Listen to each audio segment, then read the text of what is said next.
अटारी अंधेरा और धूल से भरा था। मकड़ी के जाले भूतिया पर्दों की तरह लटके हुए थे। अर्जुन सावधानी से अंदर गया।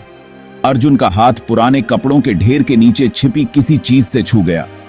यह एक चमड़े से बनी किताब थी। उसने उसे सावधानी से खोला। स्याही से बना एक फीका नक्शा पहले पन्ने पर था। जीभ, प्रतीक और निशान इसे कवर करते थे। यह कोई साधारण नक्शा नहीं था। अर्जुन ने उत्साह का अनुभव किया। अर्जुन ने अपनी दादी मां को नक्शा दिखाया। उसकी आंखें पहचानते ही चौड़ी हो गईं। यह, उसने कहा। उसकी आवाज कांप रही थी। यह तुम्हारे परदादा कैप्टन कुमार का नक्शा है। वह एक प्रसिद्ध खोजकर्ता थे जिनके बारे में कहा जाता है कि उन्होंने जंगल के बीचों बीच एक छिपे हुए मंदिर की खोज की थी। नक्शा, उसने समझाया, मंदिर और उसके प्रसिद्ध खजाने को खोजने की कुंजी थी। उसने सिंबल्सों की ओर इशारा किया। यह फुसफुसाते हुए झरने का प्रतिनिधित्व करता है। उसने एक घुमावदार रेखा का पता लगाते हुए कहा। और यह स्लीपिंग जायंट्स की वैली। अर्जुन मंत्रमुग्ध था। उसकी दादी मां के शब्दों ने उसके एंसेस्टर्सों के कारनामों की एक विशद तस्वीर पेश की। उसने कैप्टन कुमार से एक जुड़ाव महसूस किया। अज्ञात के लिए एक साझा प्यास। वह जानता था कि उसे इस मंदिर को खोजना है। अपनी दादी मां के आशीर्वाद और आपूर्ति से भरे बैग के साथ अर्जुन अपनी खोज पर निकल पड़ा। उसने नक्शे के सुरागों का पालन किया। उसका दिल प्रत्याशा से धड़क रहा था। पहला लैंडमार्क फुसफुसाते हुए झरने थे जो घने जंगल के भीतर स्थित थे। अर्जुन जंगल में भटकता रहा। दिन हफ्तों में बदल गए। यात्रा चुनौतियों से भरी थी। जंगल तरह तरह की आवाजों से जीवंत था, कुछ स्वागत योग्य तो कुछ परेशान करने वाली। उसका सामना जंगली फुमादी डांडाली जानवरों से हुआ। विश्वासघाती रास्तों पर नेविगेट किया और थकावट और संदेह से जूझता रहा। लेकिन नक्शा और उसके पूर्वज का विचार उसे आगे बढ़ाता रहा। उसने आखिरकार फुसफुसाते हुए झरने को ढूंढ ही लिया। इसका पानी गिरने से ध्वनि का एक सिम्फनी बन रही थी। नक्शे ने संकेत दिया कि उसे झरने के पीछे एक छिपी हुई गुफा ढूंढनी है। उसका दिल तेज हो गया। वह करीब पहुंच रहा था। गुफा अंधेरी और नम थी। हवा में काई और डियट्टी की गंध भरी हुई थी। अर्जुन ने अंदर कदम रखा। उसकी टॉर्च अंधेरे को चीरती हुई। रास्ता विश्वासघाती था। मोड़ और घुमावों से भरा हुआ था। वह पानी के टपकने की आवाज सुन सकता था जो केवों से गूंज रही थी। अचानक उसके नीचे की जमीन खिसक गई। वह एक छिपे हुए शाफ्ट में गिर गया और ठंडी पत्थर की फर्श पर गिर पड़ा। वह फंस गया था। दहशत उसे खाने को तैयार थी। उसकी टॉर्च टिमटिमा गई और मर गई।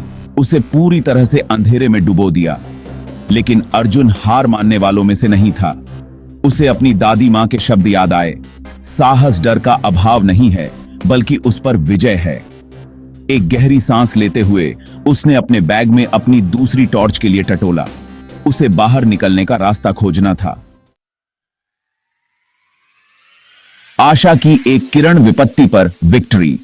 अतिरिक्त टॉर्च टिमटिमाकर जल उठी, जिससे उसके चारों ओर एक मंद चमक फैल गई। वह एक बड़ी गुफा में था जिसकी दीवारों पर जटिल नक्काशी की गई थी। उसने उन्हें नक्शे से पहचान लिया। प्राचीन अनुष्ठानों और समारोहों का डिपिक्टिंग। वह छिपे हुए मंदिर के बीचों बीच था। उसने देखा कि एक गिरा हुआ स्तंभ के पीछे संकरा रास्ता छिपा हुआ है। नए सिरे से दृढ़ संकल्प के साथ वह उद्घाटन के माध्यम से निचोड़ गया। रास्ता एक विशाल कक्ष में खुलता था। केंद्र में छत में एक उद्घाटन के माध्यम से प्रकाश की एक किरण में नहाया हुआ एक सुनहरी मूर्ति खड़ी थी। अर्जुन विस्मय में देखता रहा। क्या यही खजाना हो सकता है? उसने अनगिनत चुनौतियों का सामना किया था, भय और संदेह पर काबू पाया था और आखिरकार वह आ गया था। लेकिन जैसे ही वह मूर्ति के पास पहुंचा, उसने महसूस किया कि असली खजाना सोना नहीं बल्कि यात्रा ही थी, बल्कि बेबी की।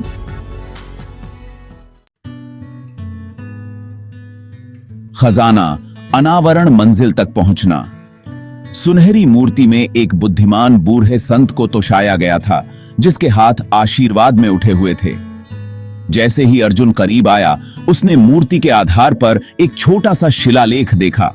इस पर लिखा था, सबसे बड़ा खजाना भौतिक संपत्ति में नहीं, बल्कि जीवन की यात्रा पर प्राप्त ज्ञान और दिखाए गए साहस में निहित है। अर्जुन मुस्कुराया। उनके पूर्वज कैप्टन कुमार ने सिर्फ एक छिपे हुए मंदिर की खोज नहीं की थी, उसने जीवन का एक बहुमूल्य पाठ खोजा था। असली खजाना सोना नहीं था, बल्कि एक्सपीरियंसेस, चुनौतियों और खोज के साथ आने वाली आत्म खोज थी। स्वर्ण प्रतिमा शानदार थी, जो उनके एंसेस्टर्सों की विरासत का प्रमाण थी, लेकिन यह शिलालेख था जो संदेश लेकर आया था, जो अर्जुन के साथ गहराई से गूंजता था। असली खजाना यात्रा, विकास और वह ज्ञान था जो उसने प्राप्त किया था। एक बदला हुआ जीवन खोज का प्रभाव। अर्जुन घर लौटा एक बदला हुआ आदमी। उसने अपने डर का सामना किया था और एक ताकत की खोज की थी। अनुभव ने उसे विनम्र बना दिया था। उसने अपनी दादी मां के साथ अपने साहसिक कार्य को साझा किया। उसने दूसरों की मदद करने का निर्णय लिया। उन्होंने युवा साहसी और खोजकर्ताओं का समर्थन करने के लिए एक फाउंडेशन शुरू किया। नक्शा साहस और दृढ़ संकल्प का प्रतीक बन गया। यह एक अनुस्मारक था कि सबसे बड़े कारनामे अपने भीतर ही मिलते हैं। असली खजाना, प्रतिबिंब और कृतज्ञता। वर्षों बाद अर्जुन अक्सर अपनी यात्रा के बारे में सोचता हुआ पाया। उसने महसूस किया कि जो सच्चा खजाना उसने खोजा था, वह सोने की मूर्ति नहीं थी, बल्कि उसके जीवन पर एक्सपीरियंसेस का गहरा इंपैक्ट था। उन्होंने साहस, दृढ़ता और अज्ञात को अपनाने की परिवर्तनकारी शक्ति के महत्व को सीखा था। उसके अध्ययन में सुरक्षित रूप से रखा गया नक्शा उसके करेजिक कार्य की निरंतर याद दिलाता था। यह उनके एंसेस्टर्सों की विरासत और स्थायी मानवीय भावना का प्रतीक था, हमेशा खोजते हुए, हमेशा तलाशते हुए, हमेशा कुछ और के लिए तरसते हुए। और इसलिए छिपे हुए मंदिर और सोने की मूर्ति की कहानी पीढ़ी दर पीढ़ी चली आ रही है, जिससे अनगिनत अन्य लोग आत्म खोज की अपनी यात्रा शुरू करने, अज्ञात को अपनाने और अपने स्वयं के सच्चे खजाने को खोजने के लिए प्रेरित होते हैं।